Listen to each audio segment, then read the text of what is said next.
जय श्री कृष्णा मेरी YouTube family. तो अभी तक आपने हमारा अलग अलग कंटेंट पे व्लॉग देखा है। बट आज का जो हमारा व्लॉग है थोड़ा सा सीरियस मैटर पे है। सीरियस मैटर ये है कि आजकल के जो हत्याकांड बहुत सारे बढ़ते जा रहे हैं। गलती उसमें किसी एक की नहीं, दोनों तरफ की गलतियां होती हैं। तो हम किसी एक जेंडर को नहीं पकड़ के चल रहे हैं, हम दोनों जेंडर को साथ में लेके चल रहे हैं। बट जो चीज़ें एक म्यूचुअल होती हैं एक फैमिली में, तो आज हमारा वही डिस्कशन है। देखते हैं ये डिस्कशन हम कहाँ तक लेके जाते हैं। रीवा, आज सुबह से मतलब मैंने जैसे ही फोन स्टार्ट किया है हम्म। और दिन में भी बैठा था तो भी ये मतलब हत्याओं वाली रील कितनी चल रही है। सिर्फ हत्याओं वाली रील, सिर्फ हत्याओं वाली रील। उसकी पत्नी ने उसको मार दिया, उसको ड्रम में बंद कर दिया, उसको धक्का दे दिया, उसका पति जो है देखो किसी और के साथ चला गया है। अभी एक आज एक रिसेंटली एक रील और देखी मैंने। क्या था उसमें? वो मिक्सर में अपने पति को ग्राइंड कर दिया। बाप रे, इतना मतलब क्या है ये। मतलब कोई सोच भी कैसे सकता है यार ग्राइंड करने के लिए। हद कर दिए यार, हद कर दिए। मतलब मेरे को तो ऐसे लग रहा है कि एक पॉइंट ऑफ टाइम आएगा लोगों को शादी से डर लगने लगेगा। आजकल तो लगने ही लग गया है डर शादी से। ये देखो ना, ये वाली रील, ये देखो। मैंने अभी भी चालू किया है तो भी ये हत्याओं वाली रील चल रही एक्चुअली है। डर शादी से नहीं, गलत इंसान से हो गया है। मैं तो भाई मोबाइल ही रख देता हूँ। क्या पता क्या है। तो दिमाग ही खराब हो जा रहा है उसमें। देखो, गलत इंसान लगेगा शादी के लिए तो बट नेचुरल है कि कोई ना कोई तो कांड होना ही है। अब वो तो हम सही बात है। किसी एक को तो ब्लेम कर नहीं सकते हैं कि लड़का गलत है या लड़की गलत है। बिल्कुल देखो, सही बात ताली है। एक हाथ से तो बजेगी नहीं। तो कहीं ना कहीं म्यूचुअल कॉन्फ्लिक्ट तो दोनों के तरफ से ही आएगा। सही बात है। पर मेरा तो ये सोचना है कि अगर यार देखो नहीं करनी है, हम्म। शादी नहीं करनी है, या आपको रिलेशनशिप आगे कंटिन्यू नहीं करना है, चलो शादी भी हो गई, रिलेशनशिप कंटिन्यू नहीं करना है, तो उसको कानून की हेल्प से उससे अलग हो जाओ, सेपरेट हो जाओ। ऐसा क्यों करना कि मारना, हत्याएं करना। अच्छा, एक बात बताओ, जब ये सब रील्स आप देखते हो तो आपके मन में सबसे पहले क्या आता है? यार मेरे मन में तो ये आता है कि ये होता ही क्यों है, पहली बात तो। और दूसरा, आजकल एक मेरे मन में एक और सवाल है कि हो सकता है कहीं ना कहीं फ्रस्ट्रेशन हो। मेरे को ये लगता है कि भाई इंसान के अंदर इतनी नफरत कहाँ से आ जाती है कि वो मार धाड़ पे ही उतर आता है, इतनी नफरत। एक्चुअल ये क्या है, फ्रस्ट्रेशन आ गया है लोगों के दिमाग में कि आज हम इसको क्या करें, कैसे करें। उस चीज को वो समझ नहीं पा रहे हैं और तुरंत स्टेप उठा ले रहे हैं। स्टेप क्यों उठाना, रीजन होना तो चाहिए वो ना। गलत बात है ना, स्टेप उठाना। वो बहुत गलत चीज हो रही है आजकल। ये समाज में भी गलत हो रही है। दूसरा, आजकल की तो ये न्यू जनरेशन जितनी है, समझ ही नहीं आ रहा है कि क्या वो चाहते हैं, क्या करना चाहते हैं, बिल्कुल भाई भी। अगर किसी रिश्ते में प्यार खत्म हो जाए तो इंसान क्या करे? क्या कर सकता है बताओ, प्यार तो मतलब खत्म होने वाली चीज ही नहीं है। मेरे को लगता है या तो मूव ऑन कर जाए। हाँ, सीधी सी बात है। आप कानूनी मदद लो और मूव ऑन कर जाओ ना। मैंने बताया ना, मैंने अगर भाई कि नहीं रहना है तो आप कानून की मदद ले लो और मूव ऑन हो जाओ, अलग हो मतलब जाओ, सेपरेट हो जाओ। किसी की फैमिली को आप इमोशनली हर्ट कर रहे हो, फिजिकली हर्ट कर रहे हो। अभी जो ये हत्याकांड वाला काम चल रहा है उसमें कैसे बेचारे की माँ बिल्कुल रो रही है। अभी मेरे को तो आज मैंने ये भी देखा कि वो जो लड़का था पुणे वाला, उसके दादाजी तक एक्सपायर हो गए कि हाँ, ये तो मैंने भी सुना, उसको वो उनके दादाजी को शौक लग गया शौक ये। लग गया कि मेरे पोते की डेथ हो गई और लड़की बिल्कुल एकदम फ्रीली घूम रही है। देखो, अपन यहाँ पे इसको बॉयकॉट वो नहीं कर रहे हैं कि लड़की गलत है, अपन ने क्योंकि देखा नहीं है। बट मेरा तो ये मामला मानना है कि या तो मूव ऑन हो जाओ पर फैमिली को हर्ट अपन नहीं करे तो वो भाई ज्यादा अगर अच्छा है। आपको, देखो मेरे को एक बात बताओ। देखो मैं बहुत है ना क्लियर बात बताऊं।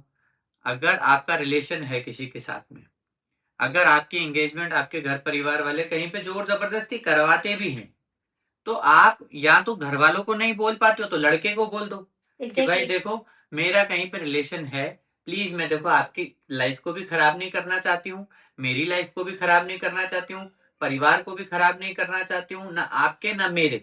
पर देखो ये तो ठीक है, ऐसा तो अभी अपन को रिसेंटली मिला है, पर लाखों लोग भी तो है ना जो खुशहाल जिंदगी जी रहे हैं। यार वो पुरानी शादियां कितनी अच्छी थी।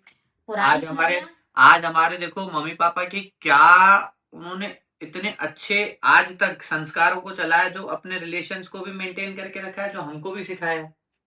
तो ये सारी चीजें तभी पॉसिबल है ना जब दोनों एक दूसरे के तरफ से, दोनों के साइड से इंसान समझे। यार देखो, आज की एक बात क्लियरली बात बताऊं, बीइंग अ गर्ल या being a woman of this generation, हर किसी बंदी या बंदे को लगता है कि एटलीस्ट हम लाइफ में थोड़ा-सा हमें फ्रीडम होनी चाहिए, फर्स्ट थिंग।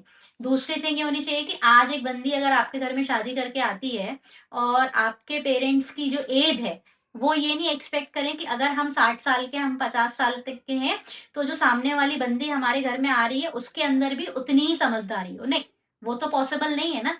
या देखो मैं बताता हूँ, मैं इन चीजों से है ना ज्यादा वो नहीं हूँ, लेकिन हाँ ये है कि आजकल के माता पिता भी चेंज हो जाते हैं। कहीं ना कहीं देखो बहू आती है घर में तो उनकी भी मानसिकता चेंज हो जाती है, वो भी चेंज हो जाते हैं कहीं ना कहीं। ऐसा नहीं है कि वो इतना ज्यादा जो है बहुत उसमें रहेंगे, प्रेशराइज करके रखेंगे अपनी बहू को, नहीं ऐसा नहीं है, वो भी चेंज हो जाते हैं कहीं ना कहीं। तो भाई कुल मिला के अगर रिश्ते, आप खाओ, कुल मिला के अगर रिश्ते को पहचानना है तो भरोसा रखो, एक लॉयल्टी रखो, एक लॉयल्टी रखो, और एक मतलब ऐसा होना चाहिए कि आप एक दूसरे को कुछ भी बोल सकते हो। कुछ भी बोलना इन द सेंस ये नहीं कि अपन चिल्ला पुकार कर रहे, नहीं, फील फ्री टू स्पीक। नहीं देखो आजकल हर कोई फील बहुत ही फ्री है बोलने के लिए, लेकिन बोलो तो सही, बोलने से पहले हत्या कर दोगे तो ये तो चीज गलत है। अगर आपको नहीं रहना है तो अलग हो जाओ, पर ये मार धाड़ ये चीजें बहुत ज्यादा गलत है। मतलब अगर ऐसा तो नहीं कभी मैं आपको, आप मेरे को बोले दीवा चल तू, मैं तेरे को, तू आज मेरे को घुमा के आ, और मैं आपको घुमाने नहीं ले जाऊं, तो आप मुझे किसी पहाड़ वहाड़ पे तो नहीं ले जाओगे?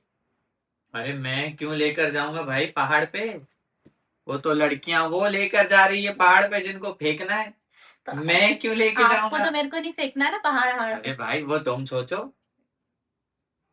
भैया हम खुश हैं लाइफ में, बस ये है कि एक लॉयल्टी मेंटेन रखो आप लोग, कि एक दूसरे को feel free to speak everything, ठीक है? गुस्सा करो वो अपनी जगह पे है, पर at the end of the day बात भी कर लो। एंड मेरा तो ये मानना है कि भाई अगर रात में ही लड़ाई आपकी सुलझ जा रही है तो वो ज्यादा अच्छा है, और फील फ्री। देखो मैं एक चीज मैं बताता हूँ, देखो फील फ्री तो बोला ही है, जिसको अपने रिलेशन को बचाना रहता है वो जल्दी झुक जाता है, जिसमें ईगो रहता है वो उसको कंटिन्यू करता है। तो अपने अंदर ईगो भी नहीं रखिए, अपने रिलेशन को बहुत फ्रीली, बहुत ही सिंपल वे में उसको आप आगे कंटिन्यू कीजिए।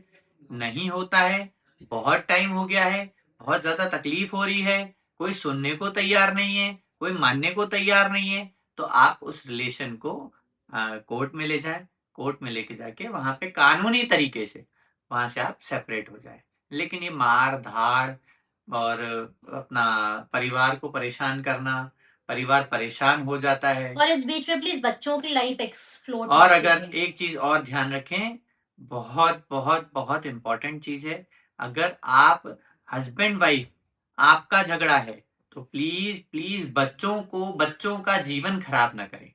मतलब आप देखें कि उनका क्या कसूर इस बीच में, भाई बच्चे तो आपके हैं, उनका क्या कसूर, ऐसा नहीं कीजिएगा प्लीज, हमारी आपसे एक रिक्वेस्ट है। तो आज की जो वीडियो है, हम किसी एक पर्टिकुलर जेंडर को लेके नहीं कॉन्वर्सेशन कर रहे हैं। दोनों गलत हो सकते हैं, लड़का भी गलत हो सकता है, लड़की भी गलत हो सकती है। फैसला ये है कि हम कितना दिमाग से चीजों को सोच रहे हैं। और please, being a husband and wife, we also had a relationship of past 11 years. तो हमारे बीच भी झगड़े होते हैं, हमारे बीच भी कई बार चीजें नहीं समझ में आती हैं, but anyhow we try to sort out the things. कोशिश तो करो रात की बात रात में खत्म कर दो, वो कहते हैं ना बड़े बुजुर्ग, देखो ये उन्होंने भी ये चीज भी कही है, रात गई बात गई, इन चीजों को यहीं पे ही बट खत्म करो ठीक और है, अच्छी life being Jio. A girl, being a feminine gender, एक होता है चीज की ओवर थिंकिंग करना, एक लड़की का स्वभाव होता है, हाँ, सबके अंदर रहता है। चाहे कोई इंसान कितना बड़ा भी हो जाए, कितना छोटा भी हो जाए, over thinking is a conscious part of a feminine gender. But ठीक है, मतलब मेरे को तो ये लगता है आफ्टर मैरिज एक हस्बैंड के फैमिली को भी समझ के चलना चाहिए। और कोई लड़की का माँ बाप नहीं ये सोचेगा कि हमारी लड़की दुखी रहे या हमारी लड़की ही एक तरफा घर में राज करे। तो एक ये भी पेरेंट्स की, एक ये भी समाज की आजकल गंदी दृष्टि हो गई है कि लड़की की माँ लड़की को भड़काती है। तो ये भी चीज गलत है भाई। दोनों के पेरेंट्स हैं, यही सोचेंगे कि हमारा बच्चा हम इतना पाल पोस के बड़ा कर रहे हैं तो वो लोग खुश रहें। तो प्लीज, अगर बात कभी भी समाज में ऐसी उठती है कि लड़की की माँ, लड़के के माँ बाप, तो इस चीज को भी कम कीजिए। रहना दोनों को साथ में एट द एंड, कभी इधर के माँ-बाप काम आएँगे, ना उधर के माँ-बाप काम आएँगे। रिलेशनशिप दोनों को मेंटेन करना है। काम इन द सेंस परिवार को एक साथ लेके चलना है। तो लड़की के भी परिवार को एक साथ लेके चलिए, लड़के के भी परिवार को एक साथ लेके चलिए और एक म्यूचुअल अंडरस्टैंडिंग दोनों के फैमिलीज़ के बीच में होना चाहिए। तो being a relationship of husband and wife वो भी अच्छा चलेगा। जैसे कि आपको पता है दीवा की दुनिया में हर चीज़ रियल ही दिखाई जाएगी।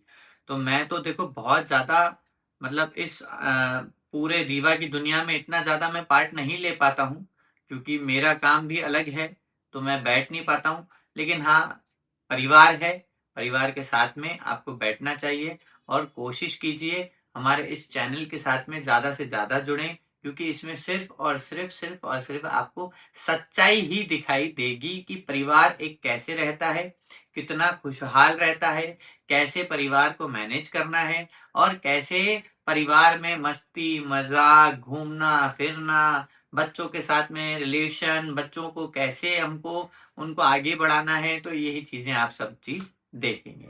तो ऐसे ही हमारे चैनल के साथ बने रहिए, अपना प्यार दीजिए, चैनल को ज़्यादा से ज़्यादा शेयर कीजिए और हाँ, हमारे रियल लाइफ फैक्ट से हम आपको मिलाते रहेंगे और दिल से धन्यवाद और ज़्यादा से ज़्यादा इस वीडियो को शेयर कीजिए और अपना प्यार दीजिए।